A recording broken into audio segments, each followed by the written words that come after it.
Tiago, capítulo 2, por favor.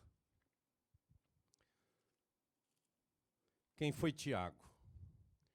Tiago, há 4 Tiagos no Novo Testamento. Este Tiago aqui não é o apóstolo. O apóstolo morre no capítulo 12 de Atos, decapitado por ordem do imperador da Judéia, do rei da Judéia, de Herodes. Esse Tiago aqui, ele é filho de José e de Maria. Ele é meio-irmão de Jesus Cristo, porque Jesus não foi gerado por José, mas era filho de Maria, como Tiago também o foi. Então, Tiago só se converteu depois da ressurreição de Cristo. Aquele ditado de que santo de casa não faz milagre, é mais ou menos assim. Os irmãos de Jesus não acreditaram nele, e somente depois da sua ressurreição eles vieram a crer. Dentre eles, Tiago, que morreu no ano 64 aproximadamente, depois de Cristo. Ele foi jogado do pináculo do templo e quando caiu não morreu. Com a queda, ele foi apedrejado até a morte por ordem do sumo sacerdote Albano. Tiago era um homem tão piedoso. Se você ler aí o capítulo 1, que nós vamos ler a partir do 2, a introdução diz que Tiago, servo de Deus e do Senhor Jesus Cristo, ele se apresenta assim, como servo. A palavra para servo aí é doulos, é escravo de Deus e de Jesus Cristo, que ele chama de Senhor, seu irmão na carne, mas ele agora o chama de Senhor. Tiago, ele era um homem de oração, e ele escreve, está escrito aí, às 12 tribos que se encontram na dispersão, saudações. A dispersão é a igreja dispersa por todo lado por causa da perseguição. Então a carta dele não é teológica, é uma carta prática de princípios de vida cristã que ele escreve aos irmãos que estão esparramados por todo lugar. Ele foi um homem de oração a ponto de ser conhecido como Tiago, joelho de camelos, porque ele passava praticamente o dia inteiro de joelhos no templo em Jerusalém, orando pela igreja, a ponto dos seus joelhos criarem cascas tão grossas que parecia joelho de um camelo, e assim ficou conhecido Tiago, joelhos de camelo. Ele escreveu essas palavras à igreja: meus irmãos, tende por motivo de toda alegria o passardes por várias provações, sabendo que a provação da vossa fé, uma vez confirmada, produz perseverança. Ora, a perseverança deve ter ação completa, para que sejais perfeitos e íntegros, em nada deficientes. Se, porém, algum de vós necessita de sabedoria, peça a Deus, que a todos dá liberalmente, e nada lhes impropera, e ser-lhe-á concedida. Peça, porém, com fé, em nada duvidando, pois o que duvida é semelhante à onda do mar, impelida e agitada pelo vento. Não suponha esse homem que alcançará do Senhor alguma coisa, homem de ânimo dobre, inconstante em todos os seus caminhos. O irmão, porém, de condição humilde, glorie-se na sua humildade. O rico na sua insignificância, porque ele passará como a flor da erva. Porque o sol se levanta com seu ardor, ardente calor, e a erva seca, e a sua flor cai, e desaparece a formosura do seu aspecto. Assim também se murchará o rico em seus caminhos. Bem-aventurado o homem que suporta com perseverança a provação, porque depois de ter sido aprovado, receberá a coroa da vida, a qual o Senhor prometeu aos que o amam. Irmãos queridos, essa palavra de Tiago é uma palavra para o momento que nós estamos vivendo. Ele vivia dias de muita perseguição. Acabei de relatar que na história a sua morte por apedrejamento. E ele está escrevendo para uma igreja que está dispersa por causa da perseguição que se abateu sobre a Judéia na metade do primeiro século. Depois da ressurreição de Jesus e do Pentecostes, a perseguição foi deflagrada e muitos perderam a vida por causa da sua fé. E aí ele escreve: meus irmãos, tende por motivo de toda alegria o passardes por várias provações. Não é masoquismo. Ele não está dizendo para você ter prazer no sofrimento. Não é isso. Ele não está dizendo para você ter prazer na dor. Ele está dizendo para você se alegrar no momento da dor e da provação, porque há uma razão de ser para o que você está vivendo. Nós cantamos que nós não seremos abalados. E toda vez que eu canto esse cântico, eu fico com a alma assim inquieta, porque por vezes eu me sentia abalado. Então, só para a gente ajustar e colocar no eixo bíblico, a palavra diz assim em 2 Coríntios 4, verso 8: em tudo somos atribulados, mas não angustiados. É no sentido de perder a esperança. Não. Perplexos, mas não desanimados. Perseguidos, mas não desamparados. É disso que Tiago está falando. A alegria na provação é porque nenhuma aprovação é dada que não possamos suportar e não há desamparo de Deus na provação. Ele está lá. Ele diz ainda: abatidos, mas não destruídos. Então, amados, a palavra de Tiago é uma palavra para o coração que está passando por luta, tribulação, angústia, dor. Eu hoje, ministrando de manhã na Central, eu contei um fato que aconteceu comigo à noite e que envolveu a mim e acabou envolvendo a minha esposa por tabela, porque eu estava dormindo e de repente eu fui levantar e eu sempre, por recomendação da fisioterapeuta que me ajudou a ter qualidade de vida, eu sempre tenho que sentar na cama, porque eu levantava correndo, pulava da cama. Não, você vai virar o corpo, vai apoiar na beirada da cama para poder suspender o corpo e sentar sem forçar a coluna. E essa noite eu fui, mas eis que a terra era sem forma e vazia e eu me apoiei no nada. Eu estava na beirada da cama e eu apoiei no vácuo. E quando eu apoiei, eu fui. E quando eu fui, eu bati a cabeça numa mesinha que tem ela é circular, de vidro. E onde eu deixo sempre ali alguma coisinha, e eu tenho um abajur, e eu bati, despenquei da cama. A Maura acordou. Assim, acordou com aquela situação, o que foi? Tudo bem? Eu falei, não, estou bem. Machucou, eu passei a mão, não melou nada. Eu falei, não machuquei, não. Ela precisa de ajuda. Eu falei, não, eu estou bem, eu dou conta de me levantar. E me levantei e eu ia me levantar para ir ao banheiro. Então eu me levantei e fui ao banheiro. E lá eu fiquei pensando na vida. Que situação. Aí voltei para o quarto. Deitei e ela disse assim, tem certeza que está tudo bem? Eu falei, amor, está tudo bem. Aí veio a provação. Ela disse, que fase.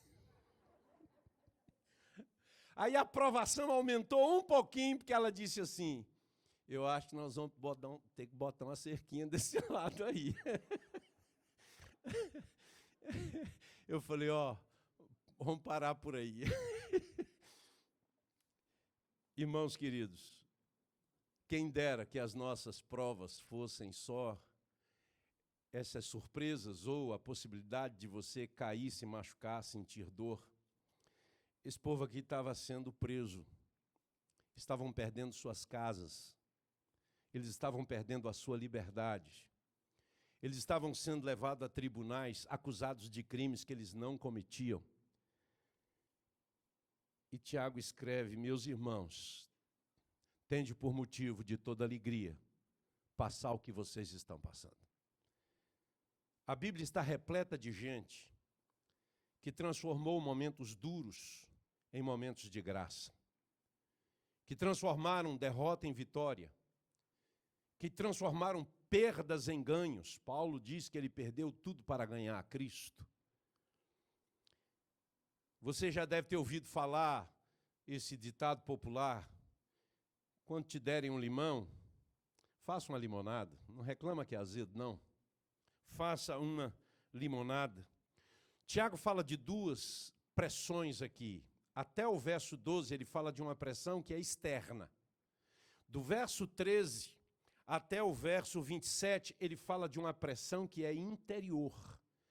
Porque no começo ele fala de prova e tribulação. A partir do verso 13 ele fala de tentação. E a tentação que ele fala aqui é uma coisa interior. Quando você pode duvidar, sem abrir a boca, negar, questionar o cuidado de Deus ou a providência de Deus. E ele escreve para dizer à igreja que por causa de Jesus, a gente pode passar o que passa, se alegrando com o fato de que não passa sozinho, passa na presença de Deus. E Deus não é um Deus mau, cruel e perverso que não se importa. Pelo contrário, Ele usa essas circunstâncias para nos treinar, para nos aprimorar, para nos ajudar a crescer. E aí Tiago dá dicas para a gente. Aqui no verso 2, eu não sei se tem como acender aquela luz aqui, está muito escuro para mim aqui, Gabriel. Obrigado. Aqui no verso 2, observa comigo, olho no texto. Eu disse de manhã lá na central, olho na tela não, deixa a tela, olho no texto agora. Ele diz assim, meus irmãos, tende por motivo de toda alegria o passardes por várias provações. Queridos, tem várias coisas a dizer nesse curto verso aqui. Mas se formos caminhar até o verso 5, nós vamos descobrir alguns têm os verbos e outros eles são implícitos. Aí no verso 2 ele diz, tende por motivo de toda alegria. Tende por motivo poderia ser traduzido aí por considerar. A palavra no original, ela pode ser traduzida por avaliar. Era um termo de uso financeiro. E o que ele está dizendo é, na tribulação, na provação, avalie o ganho, porque você terá lucros. Considere a prova que você está passando, não jogue fora a oportunidade de crescimento, porque Deus está trabalhando. Então essa é a razão porque ele diz, tende motivo de toda alegria. Queridos, o verso 3 ele diz, sabendo que a aprovação, aí já é o verbo saber, saber no sentido de conhecimento. Ele diz, alegre-se na provação, você terá ganhos com isso, você crescerá, porque você sabe, verso 2, que a provação produz perseverança. Ele está dizendo que a aprovação não é estéril, ela não é sem razão, sem motivo, ela pode produzir frutos na nossa vida. O verso 4, ele diz: ora, a perseverança deve ter ação completa, para que sejais perfeitos e íntegros, em nada deficientes. O verbo aí é deixar. Não interrompa o processo. Não desista agora. Mas a prova está dura, o momento é difícil. Sim, mas a perseverança não pode ser interrompida, ela deve ter ação completa. Porque se você parar e desistir, você perdeu a bênção. Mas se você perseverar, então você será perfeito e íntegro, em nada deficiente. Ou seja, Deus está trabalhando nesta situação que você está vivendo. Ele está nos convidando aqui a avaliar, a considerar a situação e tomar uma atitude. Tomar uma atitude com a mente esclarecida, por isso está escrito aí no verso 3, sabendo que, com uma vontade sujeita a Deus, porque se você não vai desistir, então você vai chegar a conhecer a bem-aventurança da integridade em Cristo. E, por fim, um coração confiante, porque no verso 5 ele vai dizer, e se alguém tem que encarar tudo isso e precisa de sabedoria, peça que Deus dá. Irmãos amados, 4 coisas eu quero afirmar, baseado nessas expressões do apóstolo. A primeira é que nós precisamos de atitude diante das provações e das tribulações. Atitude de crente. Atitude de quem conhece a palavra de Deus, que sabe que Deus não desampara os seus em tempo algum. Vários de nós aqui estivemos numa sala virtual de treinamento quarta-feira. Quantos estiveram, levanta sua mão aí. Olha aí, vários. Quarta de novo, hein? São 2 quartas-feiras. Quarta-feira, às 20 horas, com Manuel Alberto e com o Dr. John Maxwell. E lá nós lemos um texto, houve uma interação interessante lá que ele fez, foi sustância demais, não é? Muito bom. E ele afirmou, e eu quero pegar um gancho daquele treinamento que nós tivemos, que a atitude é uma escolha que você faz.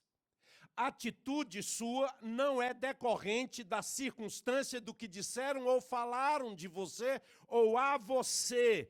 É, pelo contrário, uma escolha que você faz com o que ouve ou com o que fazem com você. A atitude é sempre uma escolha. De fato, ainda que não possamos controlar muitas das nossas circunstâncias, sempre podemos controlar as nossas atitudes. Está lá no texto que nós lemos naquele treinamento. Nós podemos escolher uma atitude boa, uma atitude positiva. Quando eu chegava hoje na Central, um ônibus parou à minha frente, estava tendo uma obra, e de repente, quando eu achei que ele ia virar à direita, eu não sabia o que ele ia fazer, porque não é comum passar ônibus ali, porque era um desvio. Ele passou aquela rua, que eu sou ruim de nome de rua, aquela rua que Cruz Delfino Sintra, né? Que passa ali embaixo. Então, ele foi em direção a Delfino Sintra e engatou a ré. Quando ele engatou a ré, eu fiquei esperando ele dar a ré para virar à esquerda, porque ele não conseguia virar à esquerda, a rua apertadinha no Novo Ano ali. E eu fiquei esperando, porque eu tinha que ir reto. E aí o sujeito atrás de mim começou a buzinar. E eu esperando, porque eu ia reto. E ele buzinando. Aí, de repente, eu só apontei para ele, o ônibus. Mas, em outros tempos, eu podia descer do carro. E virar e dizer assim, você está vendo o ônibus? Eu não posso passar por cima dele. Temperamento. O nosso temperamento pode nos jogar na vala. Comum. Mas se você é crente, é cheio do Espírito Santo, há algo chamado domínio próprio, que Deus te ajuda a ter temperança, a não perder a bênção por pouca coisa. O que Tiago está aqui nos dizendo é que nas provações a gente precisa ter a atitude certa, porque a nossa atitude afeta a nossa perspectiva. A nossa atitude, ela precede as nossas ações. Primeiro a atitude acontece dentro da sua alma, depois é que você age. Esse texto que nós lemos está dizendo que nós teremos provações. Não é se teremos. Ele está afirmando que nós teremos privações. Ele diz aí, com todas as palavras, meus irmãos, tende por motivo de alegria o passardes. E é por várias. Não é por uma ou duas, não. Por várias provações. Jesus foi provado ou não? A Bíblia diz que Jesus Cristo sofreu pelos nossos pecados. Ele suportou a cruz por causa dos nossos pecados. Em troca da alegria que lhe estava proposta, ele suportou a cruz. Para ser crente, a gente precisa de pedir ajuda para Deus, porque ser crente não é repetir algumas coisas que dizem na igreja para nós. Tem um monte de crente que é de hábito. Mas ser crente é uma experiência pessoal com Jesus. E ser crente nos leva a suportar provas que testam a nossa fé. E Jesus também avisou, João 16:33, ele disse, no mundo tereis aflições. Ele não prometeu que ia ser num resort no Caribe. Você não vai aprender a ter perseverança lá nas Bahamas. Lá é mole, né, não? Passar uns dias por lá? Não. Nós só vamos aprender a ter perseverança nas provações mesmos. O apóstolo Paulo, ele, através de Lucas, o escritor de Atos, nos deixa saber, em Atos 14:22, que através de muitas tribulações nos importa entrar no reino de Deus. Mas pense bem, não é no reino da glória, é no reino de Deus. E Jesus diz que o reino de Deus já está entre nós. Ele disse, já está dentro de vós.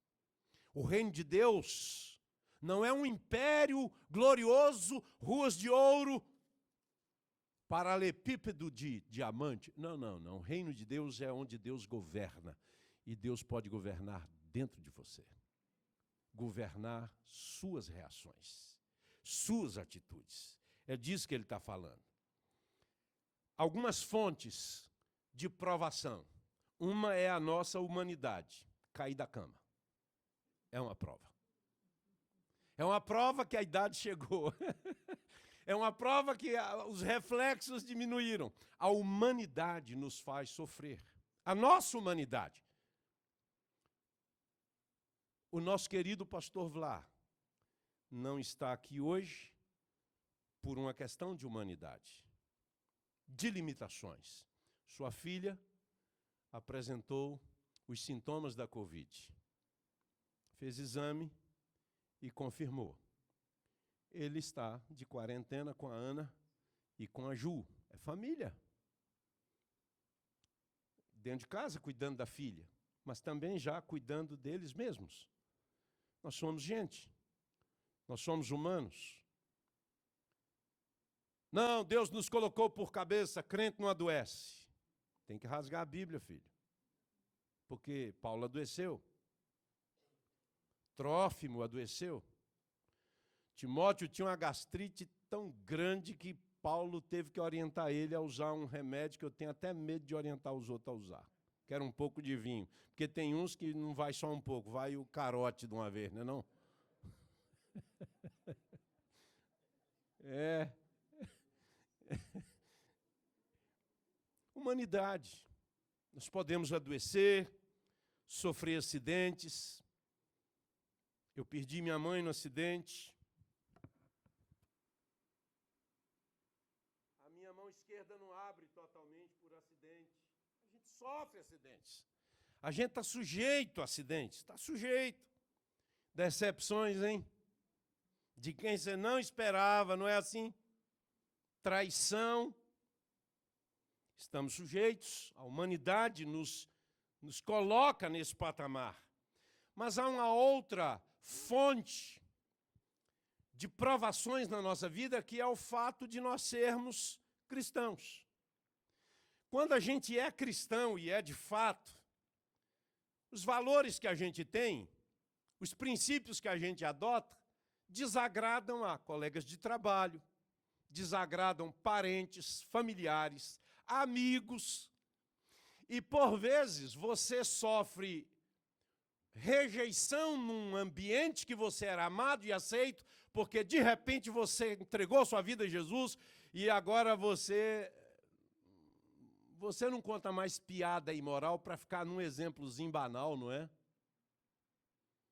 E aí, na roda dos amigos que tomam cerveja, aí você não conta mais aquelas piadas imorais. Ah, você ficou careta. Ah, pastor, mas crente não fica na roda de colegas que tomam cerveja. Esse é o nosso problema. Achar que ser crente é se isolar das amizades que tem. Não, ser crente é você estar onde você sempre esteve, só que agora com um comportamento outro. Como é que você vai ganhar aquele amigo seu que bebe a cerveja? Você tem que beber a cerveja? Beba uma boa coca, um bom guaraná, mas eles vão zoar. Por um tempo vão. Mas quando eles perceberem a mudança na sua alma, a pessoa que você se transformou, eles vão querer saber que bebida é essa. Aí você vai falar, é um chá da raiz de Jessé, que resolve um monte de coisa, que alegra a alma, não afeta só a saúde física, mas afeta a saúde emocional, espiritual e por todo lado, né? Então, ser cristão pode gerar provocações, retaliações e nos trazer provações. Mas, para além da humanidade que a gente tem, das limitações que a gente tem, físicas, humanas, do fato da nossa fé ser contestada, tem a questão do mundo espiritual. O diabo está trabalhando. A Bíblia diz que ele é o príncipe da potestade do ar, ou seja, ele é um ser não corpóreo que habita a atmosfera e que ronda você sem você saber. Você sabe porque a Bíblia diz que ele te ronda, 1 de Pedro 5,8, procurando um espaço, um lugar para enfiar uma fenda, para começar uma abertura na sua vida. Então, se eu sei que o diabo me ronda, eu preciso estar atento. Jesus diz, vigiai e orai, para que não entreis em tentação, para que não caiais em tentação. Porque entrar, você entra mesmo, mas cair é outra conversa. Então, queridos, o diabo veio para enganar, para matar, para destruir, para confundir, para separar, para ferir relacionamentos, e nós estamos sujeitos a essas provas. E o mundo? Mundo não o cosmo criado por Deus. O cosmo é lindo, é complexo, extraordinário, belíssimo, desconhecido para a mente humana. Alguma coisa a ciência nos fala do cosmo, mas o cosmo é algo incomparável. Não tem como você dizer, o mundo... Não tem como, porque o universo não é conhecido pelo ser humano. Aliás, o ser humano ainda não conhece o seu próprio cérebro, com o qual pensa. Vai conhecer o universo. Mas a Bíblia diz que o diabo, que está num cosmo, porque o termo cosmo, na Bíblia, aparece em 4 sentidos. Um deles é a criação, o outro é os homens que Deus ama. Deus amou o mundo, cosmo, pessoas, mas Deus diz na sua palavra, não ameis o mundo, nem as coisas que há no mundo. Está falando desse sistema de vida que a gente vive, onde prevalece tanta coisa ruim, tanta mentira, tanto engano, tanta maldade, tanta corrupção, tanta indiferença, tanta crueldade. O diabo, que é o príncipe desse cosmo, mundo, ele trabalha e o mundo coopera com ele para ferir quem crê em Deus, para desprezar quem crê em Deus. Então, Tiago está nos chamando a pensar em que atitude teremos na aprovação. Por isso, volte os seus olhos para o texto. Estou aqui brigando com esse vento. Se Gabriel puder me ajudar a fazer parar esse vento, que eu não sei se é daquela máquina ali ou se é da porta. Observe aí o verso 2 comigo. Meus irmãos, tende por motivo de toda alegria o passardes por várias provações.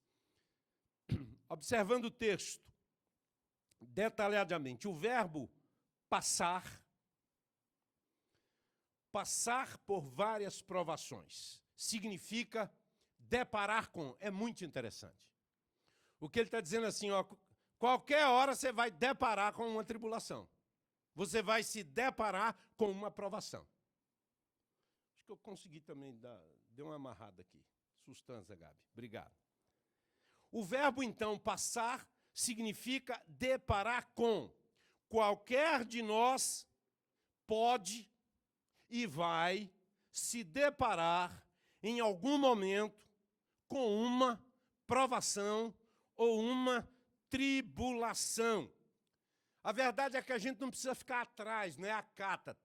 Mas parece que às vezes a gente fica, não fica, não, eu quero um problema, eu quero uma confusão. Eu estou atrás de uma dificuldade. A gente pode caçar problema. Mas esse texto diz que a gente nem precisa. A gente vai dar de cara com o problema, com uma situação em algum momento.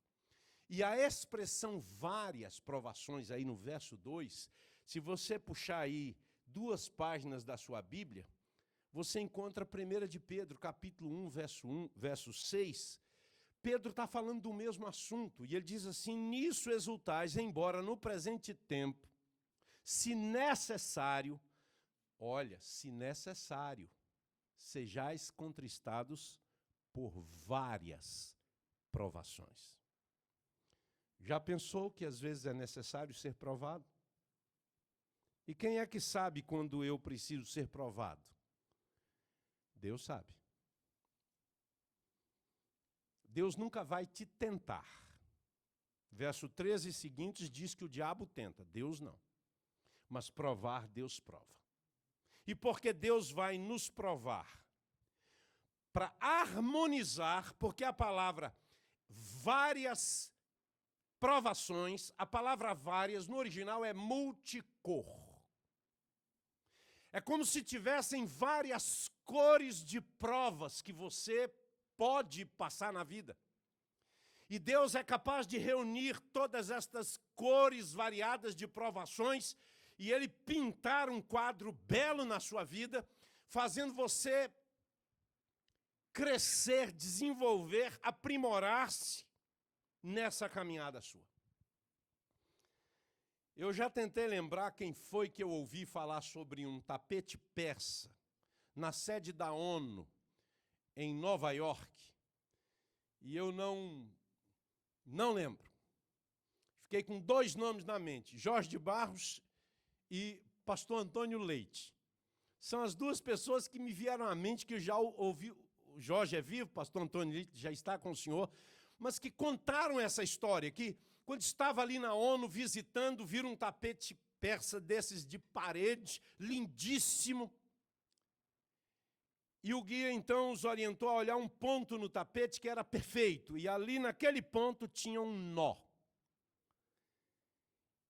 E eles olharam e disseram assim, mas esse tapete é tão lindo, por que tem esse nó?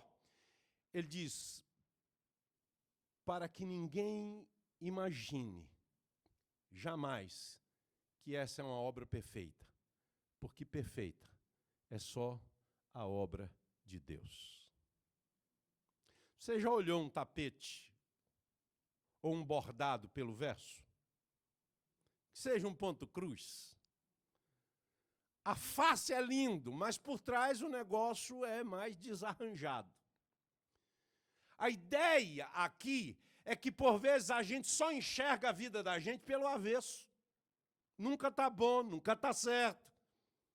A gente nunca consegue enxergar a obra completa. Sabe por que a gente não consegue enxergar a obra completa? Porque não está completa. Deus está trabalhando. Deus está tecendo essa obra extraordinária que é a nossa vida. Jesus suportou a cruz. Seria demais suportar uma prova? Às vezes é muito para nós. As nossas forças parecem pequenas demais.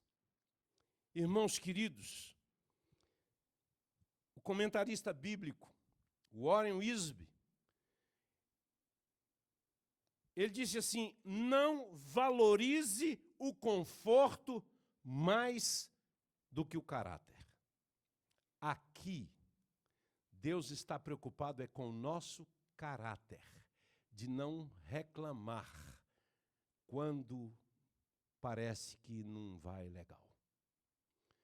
Então ele diz: considere motivo de toda alegria o passardes por várias provações, e olha a sequência, sabendo que a provação produz perseverança.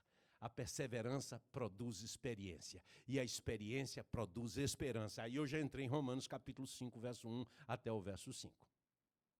Porque Bíblia é assim. Não pode ficar pensando no versículo, o que a Bíblia diz sobre o assunto. Diz em 1 Pedro, diz em Tiago, diz em 2 Coríntios 4, fala em Romanos capítulo 5, verso 1, verso 5. Sabe por quê? Porque a Bíblia é a palavra de Deus. O que Deus diz aqui, ele confirma ali e acolá. Irmãos queridos, viver o momento que a gente está vivendo, sem considerar o futuro que a gente vai viver, é desesperador. Enfrentar uma provação, achando que a vida é só isso, e que não tem nada de melhor pela frente, é insuportável.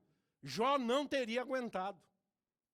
Você imagina se Jó ia ter aguentado o que passou se ele não tivesse convicção de quem era o seu Deus. Ele diz: o meu Redentor vive.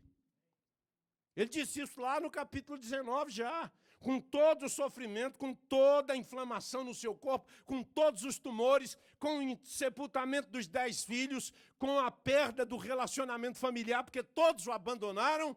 Ele diz: eu sei que o meu Redentor vive e que por fim se levantará. Eu estou em mãos seguras. Então, meu querido, viver o momento duro que você está vivendo, ou passar a prova que você está passando, se tornaria insuportável se você não soubesse o que tem pela frente. E o que tem pela frente está no verso 12. Bem-aventurado o homem que suporta com perseverança a provação, porque depois de ter sido aprovado, receberá a coroa da vida, a qual o Senhor prometeu aos que o amam. E pense bem, ele não está prometendo aqui salvação para quem persevera.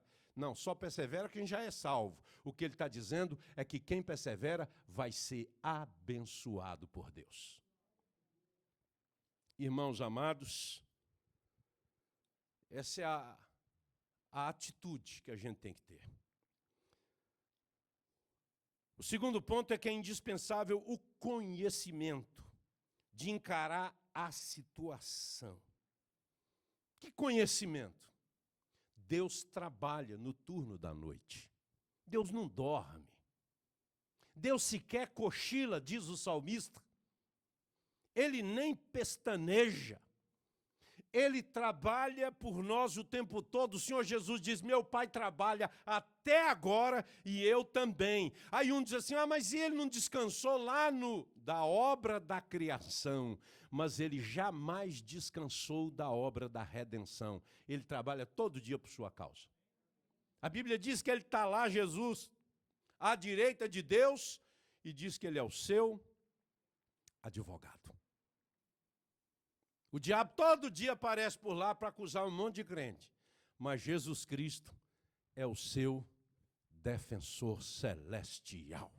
Glória a Deus. E não fique preocupado com os honorários. Já está tudo pago. lá na cruz do Calvário. As tribulações, as provações, as dores, as perdas, se a gente não cuidar, se a gente não tiver o conhecimento adequado das Escrituras, podem fazer aflorar o que pior tem na nossa natureza. Ah, se Deus fosse alguma coisa, eu não estava passando por isso, não. Eu não mereço isso, não. Tem gente pior do que eu aí. E eu não estou dizendo que não tem. Mas o que eu estou dizendo é que a Bíblia diz que se a gente não cuidar, a gente julga Deus. A gente se torna absolutamente egoísta. Tem que ser do jeito que eu quero. Tem que me dar prazer, tem que me dar satisfação. Se for para enfrentar dificuldades e lutas, eu estou abrindo mão da fé. Uma fé que não me protege, não me interessa. Uma fé que não me livra de tribulação e provação, não me interessa. Mas deixe-me te dizer, Deus não quer nos livrar da provação. Deus quer nos fortalecer na tribulação. Porque a tribulação é inevitável, não é só crente que passa por luta. Não é só cristão que passa, não é só cristão que passa por isso. O não cristão tem tribulações, o não cristão tem provações. Isso faz parte da humanidade, enfrentar a vida. O Dr. Saint Salomão, que é um muçulmano convertido a Cristo, professor, catedrático da Universidade do Cairo, capital do Egito, falando para líderes, ele disse: não orem para que Deus livre os cristãos egípcios da perseguição. Lá tem muita perseguição aos cristãos. De vez em quando eles invadem templos, eles assassinam pastores, eles queimam templos, muitos cristãos morrem. A igreja copta no Egito tem mais de 1000 anos de existência. Eles são perseguidos até hoje. Tem uma imagem na mente que nunca sai, de um grupo de jovens caminhando à beira do mar Mediterrâneo, todos de macacões laranjas, sendo conduzidos pelo Estado Islâmico. Talvez alguns vão lembrar dessa imagem, andando para serem executados. Todos aqueles jovens eram cristãos, irmãos nossos, da igreja copta. E sabe por que eles foram executados? Porque eles rejeitaram negar a sua fé em Jesus Cristo. E todos eles foram executados. Pode ter certeza que esses são daqueles que vão ver os céus se abrirem. E Jesus vai dizer para eles: bom está, servo bom e fiel. Foste fiel no pouco, sobre o muito eu te colocarei. A provação, irmãos, não é nossa inimiga. Segundo esse texto, ela é nossa aliada. Paulo diz que situações assim, Deus pode trabalhar para fazer com que elas, por mais difíceis e dolorosas que sejam, coopere para o nosso bem. A provação ajuda a gente a ganhar musculatura espiritual, ganhar confiança, força espiritual. Não é só mortais como nós que pode não ter muita força ou paciência. Se você olhar de Gênesis para cá, você vai encontrar Abraão mentindo para salvar a própria pele, dizendo que Sara não era sua mulher. Não adianta aliviar para o Abraão, não, porque ele mentiu mesmo. Mas era meia verdade, ela era irmã, mas ele não estava dizendo que ela não era mulher dele. Para salvar a própria, estava com medo do rei mandar matá-lo. Como o filho observa e copia, Isaac fez a mesma coisa lá na frente. Aí tem gente que acha que é maldição hereditária. Deixa eu dizer uma coisa, não existe maldição hereditária não, irmãos. Isso não é teologia bíblica, não. O que existe é pecado que se repete. O pai pecou, o filho viu, pecou também, repetiu. Agora, é obrigado a repetir? A Bíblia diz em Ezequiel 18 que Deus não punirá o pecado dos pais nos filhos. Que os pais comem uvas verdes e os seus dentes aqui vão embotar, não os dos filhos. A responsabilidade é pessoal. Então, maldição, que eu creio, é o pecado que se repete. Eu não quero repetir pecados de ninguém. Eu não sou obrigado a repetir. Ah, mas tem umas coisas numa família que parece assim que vai de geração em geração. É que o diabo sabe que ali tem esse negócio, então ele investe. Até que o dia tem um que diz assim, não, isso eu não quero para mim, acabou. Não, na minha família todo mundo separa, mas eu não vou separar não, porque eu não casei para isso, em nome de Jesus Cristo. Eu vou consertar meu relacionamento, vou andar com Deus e vou pedir a Jesus que me ajude a amar essa mulher por toda a minha vida, porque ela tem defeito, mas ela tem virtude. Eu tenho virtude, mas eu tenho defeito. Isso é gente com o pé no chão. Não vai. Nossa família, todo mundo que casa, separa. O caba já casa pensando na separação. Aí não vai dar certo. Não vai dar certo. Irmãos amados, não desenvolvemos perseverança assistindo série da Netflix. A gente não vai desenvolver perseverança, se bem até que cabe, tentando ver a ponte campeã. Isso ajuda, é uma perseverança. É só para mexer com os meus amigos, não é? Mas você não desenvolve perseverança com lazer. Você só desenvolve perseverança quando dói e você não desiste. Quando você luta, porque você sabe que você não está só, que Deus é por você. Nós podemos passar por lutas, mas sabemos que nós não estamos sozinhos. É por isso que aí no verso 4 diz, ora, a perseverança deve ter ação completa. Deixa Deus trabalhar. Não desiste, persiste, insiste, continua. Passa pela dor, pela dificuldade e pede a Deus força, se você não tem força suficiente. Isso aí é perseverar. E Deus vai te ajudar. Então, coopera com Deus. Coopera com Deus. Uai, Deus precisa de cooperação, ele precisa de alguma coisa? Não. Não é ele que precisa, é você que precisa. Cooperar com Deus é não atrapalhar o que Deus está fazendo. É não sair do propósito de Deus. É não tentar mudar o curso do que Deus está fazendo. Provas fazem parte da vida cristã. Oh, mas também não faz parte da vida não cristã? Pois essa é a grande diferença. A mesma dor que dói no não crente, dói no crente, só que no crente há um consolo e uma esperança que o não crente desconhece. E isso está na graça de Deus. Deus nos criou parecidos com Ele. Eu penso porque Deus pensa. Eu falo porque Deus fala. Eu sinto, reajo, crio, organizo, desenvolvo raciocínios, tomo decisões, porque eu fui criado à imagem e semelhança de um Deus que é um ser infinito, pessoal, pensante, um ser inteligente. Se Deus me fez assim, eu não posso imaginar que Deus espere de mim que eu seja um robô, que Ele tenha que mudar as coisas toda hora para que eu fique satisfeito. Não, robô vive assim. Nós não somos robôs. E aqui o que está dizendo a palavra é a oração. Ora, a perseverança deve ter ação completa, ou seja, não resista ao que Deus está fazendo. Ele tem um propósito, esse propósito é perfeito e Deus não aceita menos do que o seu propósito. Deus não vai mudar o plano porque você não gostou. Imagina se você fosse pela onda do seu bebê.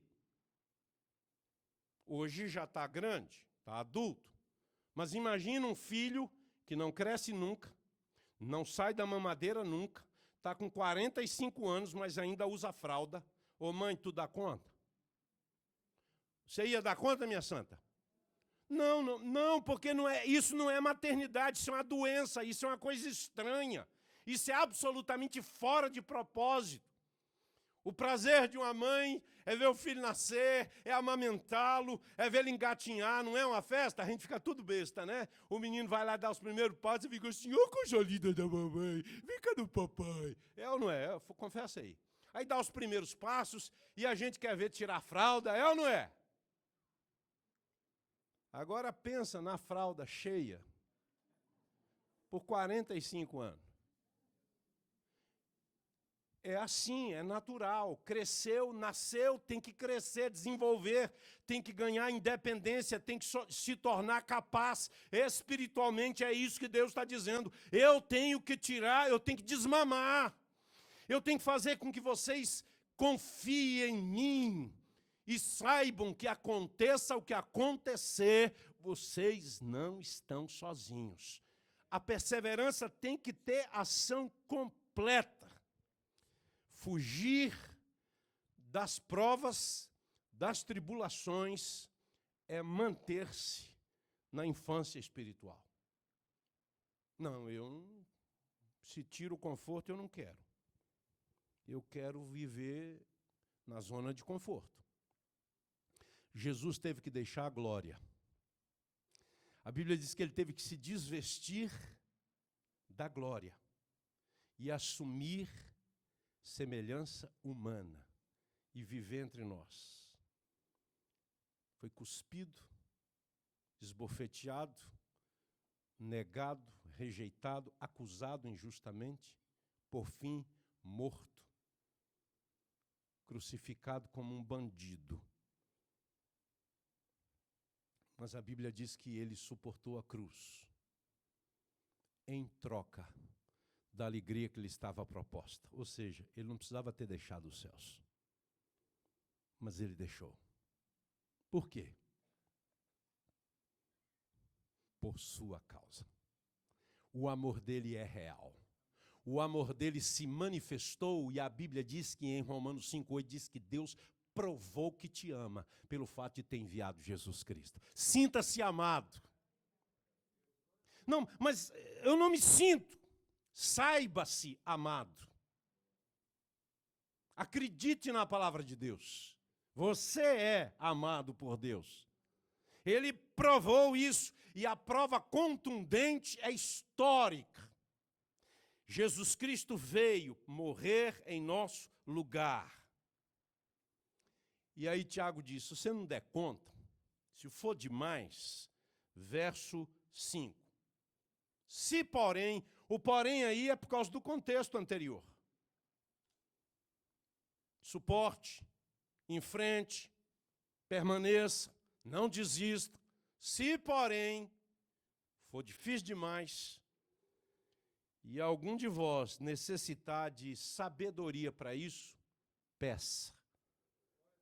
Que a todos dá liberalmente, nada lhes impropere, ser-lhe-á concedida.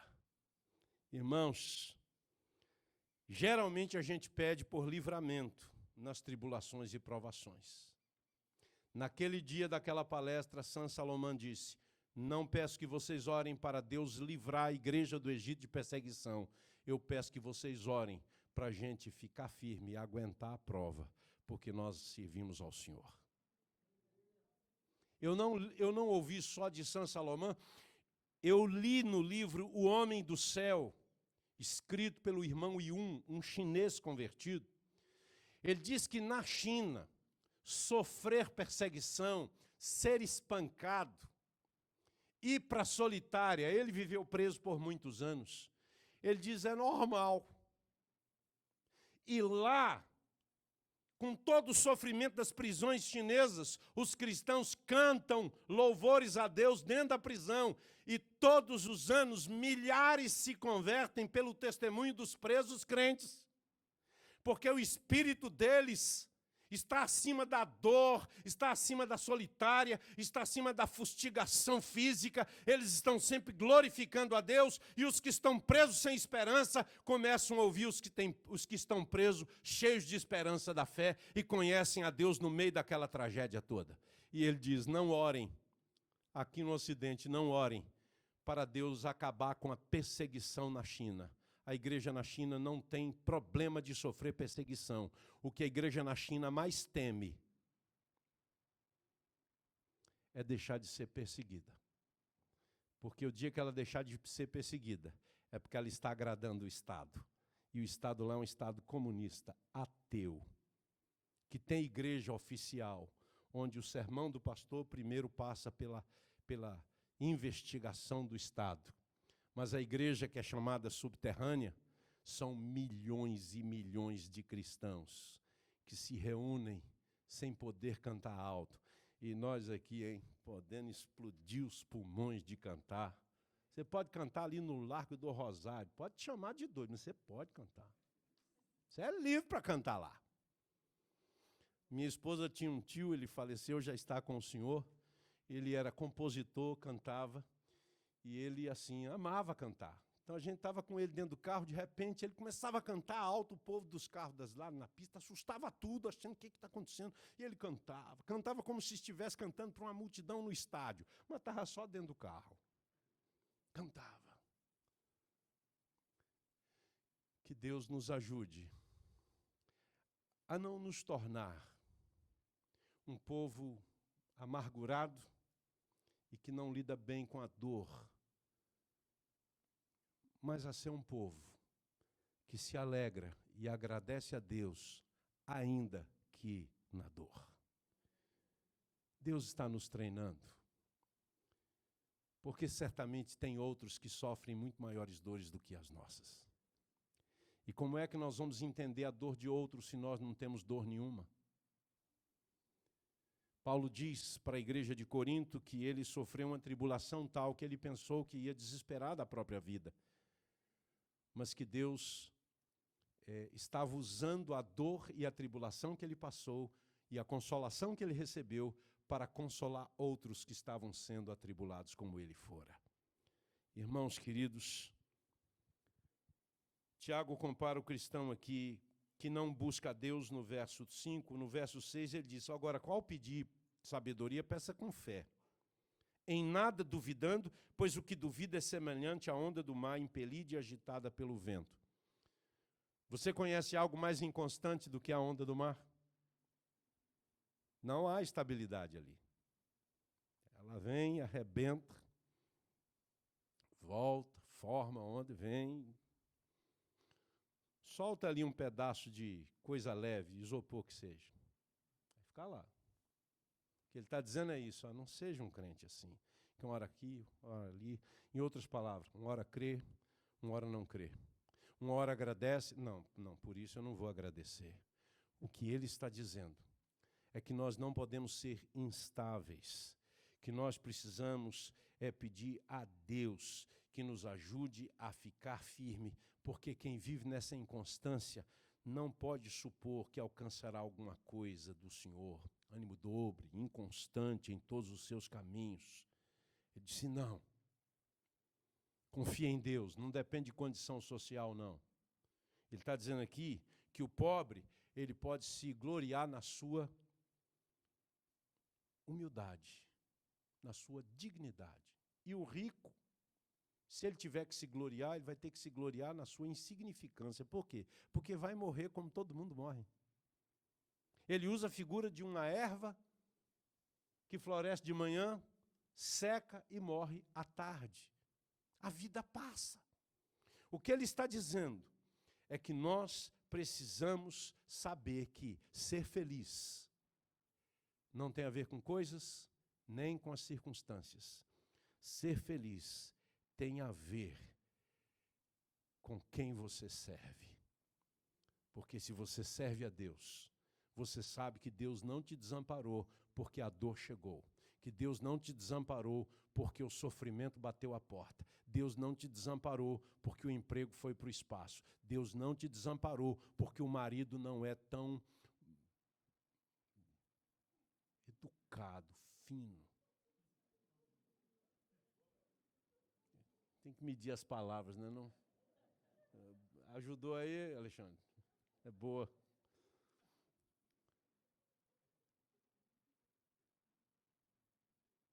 Tem pior, viu? Tem pior. A minha vive comigo há 35, está indo para 36. Ela dá graças a Deus, não é porque o marido dela é pastor, é um homem de Deus, é um homem abençoado, é temperamental, é um baiano sanguíneo. É mistério, gente. Essa mulher é uma sobrevivente. que eu honro e respeito. Com quem eu não levanto nem a mão, não. Eu trabalho para não levantar a voz, por causa do respeito que eu tenho por ela. Mas pensa que é fácil? Converse com ela. Não é. E ela está ali caladinha, mas eu é que sei. Sobrinha de Lampião, filho, pernambucana.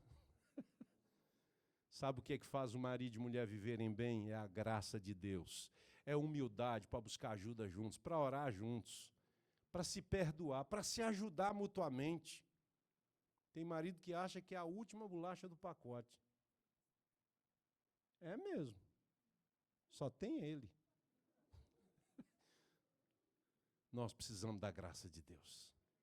As nossas provas começam dentro de casa mesmo. Nós não somos perfeitos. Nem nós, nem nossos filhos, nem nossas esposas, nem nossos maridos, as irmãs, evidentemente, não é? E a lição aqui é: quem é o bem-aventurado? O bem-aventurado é aquele que é abençoado por Deus. E quem é o abençoado por Deus aqui? É o que não desiste, é o que persevera, é o que fica firme, é o que não joga fora a oportunidade de crescer. E provação e tribulação são espaços onde Deus nos torna mais pacientes, mais quebrantados, mais crentes, mais humildes e mais mansos de coração. Porque Deus sabe quebrar a nossa arrogância, a nossa soberba e a nossa altivez. Deus sabe fazer isso. Nós sabemos quem nós somos até certo ponto. Deus conhece a nossa natureza e Ele sabe que sem Ele nós estamos perdidos. Que Deus nos ajude. Amém, irmãos? Que Deus nos dê graça.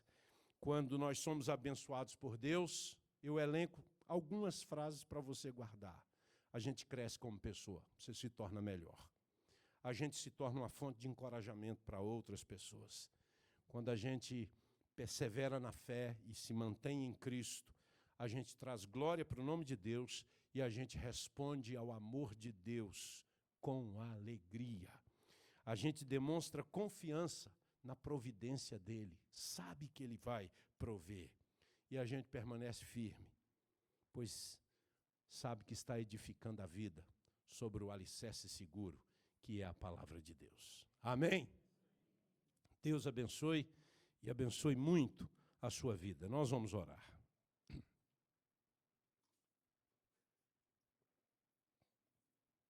Vamos ficar em pé. Especialmente você que tem passado dias apreensivos, dias duros, dias nublados, dias estranhos. Alguns invadidos por tristeza, por ansiedade, medo. Queria te dizer hoje à noite, você não está sozinho nesse barco. O Senhor está com você. Volte-se para Ele e diga para Ele: Senhor, me dá sabedoria para eu lidar com essa situação, para eu enfrentar esse momento e sair do outro lado, vencedor. O nome que eu tinha dado a esse sermão é o poder transformador da atitude. Tudo depende de como você vai se comportar diante de Deus e diante da vida. O Senhor é contigo. Senhor, obrigado pelo tempo juntos, pela palavra que nos encoraja a perseverar, para que a perseverança tenha ação completa e ela nos torne íntegros. Como diz a tua palavra, em nada deficientes. Então faz-nos eficientes nos nossos relacionamentos, na nossa jornada, na nossa vida cristã e familiar. Nos ajude a cumprir o nosso papel, derramando sobre nós um espírito quebrantado e generoso uns com os outros. Abençoa, Senhor, meus irmãos e minhas irmãs, Abençoa-me a mim, abençoa a minha esposa, abençoa a nossa casa, nosso filho, nossa nora. Abençoa os pastores desta igreja, especialmente a Juliana, filha do Vlamir e da Ana, que eles sejam visitados por tua providência. Abençoa cada cabeça de família que está aqui hoje. Senhor, abençoa cada homem, cada pai de família, renova as forças, a fé, a esperança, o bom ânimo, tira o espírito pessimista, o desânimo, afasta, renova o bom ânimo do Senhor, para que os teus filhos, como chefes de família, como líderes do seu lar, tenham um encorajamento que vem de Deus para seguir adiante. Empresários que aqui estão, vivendo dias de lutas, apreensivos, Deus, em nome de Jesus, dá sabedoria aos teus filhos e filhas que lidam no mundo empresarial, para que continuem contra todas as possibilidades negativas que estão pregando e anunciando, que eles continuem crendo que o Senhor é o Deus que trabalha no turno da noite. Que o Senhor continua sentado num alto e sublime trono. Que o rei morreu, que a nação está desamparada, mas o profeta olha e vê que o Senhor continua sentado no trono. Nos ajude a saber que não é pandemia, não é crise econômica, nada pode apagar esse fato. O Senhor continua sendo Deus.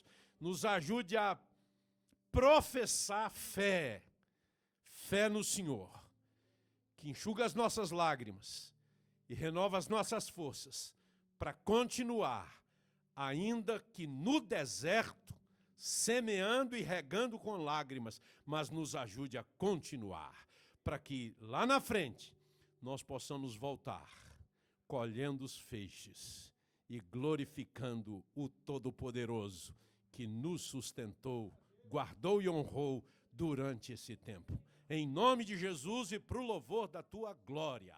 Amém e amém.